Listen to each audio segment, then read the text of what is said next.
नमस्कार दोस्तों। सन 1786 जब ईस्ट इंडिया कंपनी के एक अधिकारी ने मद्रास में एक ऑब्जर्वेटरी खुलवाई। ऑब्जर्वेटरी यानी कि सूर्य संकेत, जिसको बाद में 1792 ईस्वी में ईस्ट इंडिया कंपनी के अधीन ही कर दिया गया। सन 1802 ईस्वी में ईस्ट इंडिया कंपनी के अधिकारी जॉन वॉरेसन ने भारत के टाइम जोन को ग्रीनविच ऑफ मीन टाइम के 5 घंटा 30 मिनट आगे कर दिया, जिसको उन्होंने प्रस्तावित भी कर दिया।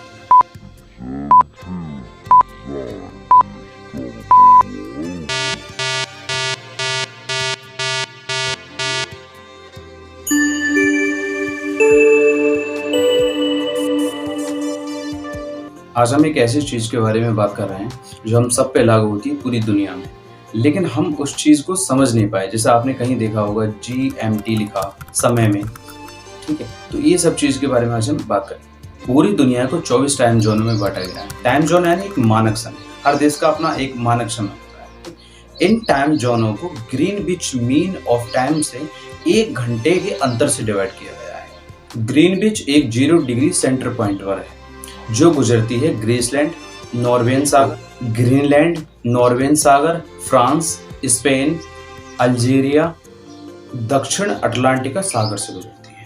हर देश का मानक समय ग्रीनविच ऑफ मीन टाइम से आधे घंटे के अंतर पर निर्धारित किया गया है। और बात करें इंडिया की तो वो 82.5 पूर्वी देशांतर इलाहाबाद के पास मिर्जापुर से होकर गुजरता है, जिसकी वजह से यहाँ का समय ग्रीनविच मीन्स ऑफ टाइम से 5 घंटा 30 मिनट आगे है। अगर ग्रीनविच में दोपहर के 12 बज रहे हैं तो इंडिया में शाम के 5:30 होंगे। अब बात यह आती है, ये ग्रीनविच है क्या?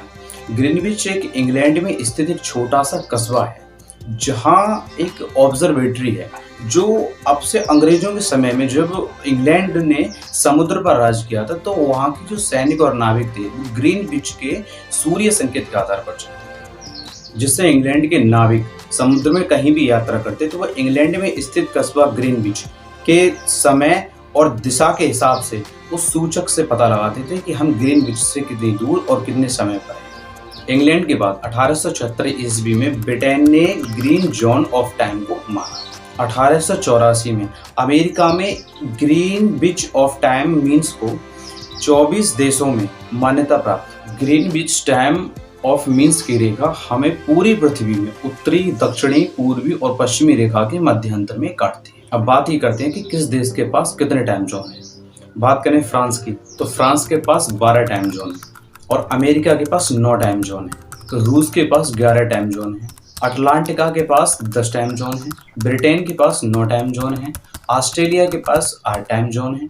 लेकिन चीन दुनिया का इकलौता ऐसा देश है जो सिर्फ एक टाइम जोन पर चलता है, जिसमें पूरे देश में सिर्फ एक टाइम जोन है। इन अलग अलग टाइम जोनों का मतलब क्या है कि किसी देश के पास 12 टाइम जोन है, किसी देश के पास 8 टाइम जोन है।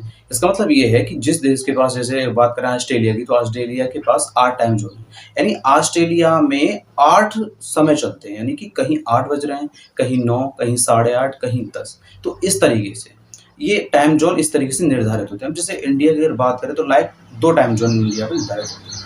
वैसे तो इंडिया में एक ही टाइम जोन है, पर अगर देखा जाए क्योंकि हमारे उत्तरी और पूर्वी देशांतर में समय का कुछ फर्क पड़ता है।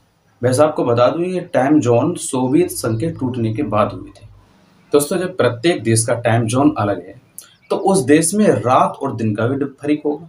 तो इसी तरीके से एक नॉर्वे एक देश है जिसमें सिर्फ 40 मिनट की रात होती है, यानी कि वहां पर 12:43 पर सूर्य छिपता है और 40 मिनट बाद फिर हो जाता है, मतलब सिर्फ 40 मिनट की रात होती है।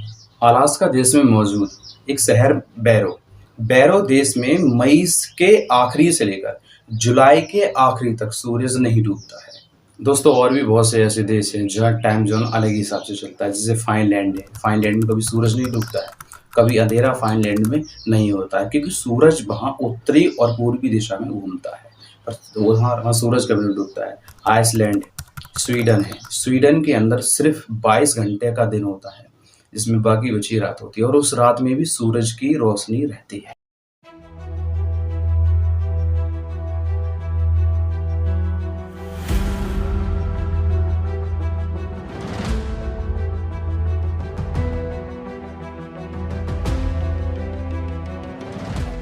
दोस्तों ये टाइम ज़ोन का पहला वीडियो है। ये अच्छा लगा है तो आप इसको लाइक करें, चैनल को ज़्यादा से ज़्यादा सब्सक्राइब करें और शेयर भी करें, जिससे कि आगे लोगों को पता पड़े कि ये चीज़ क्या है, टाइम ज़ोन क्या है। ये लागू हम सब पर होता है। तो इस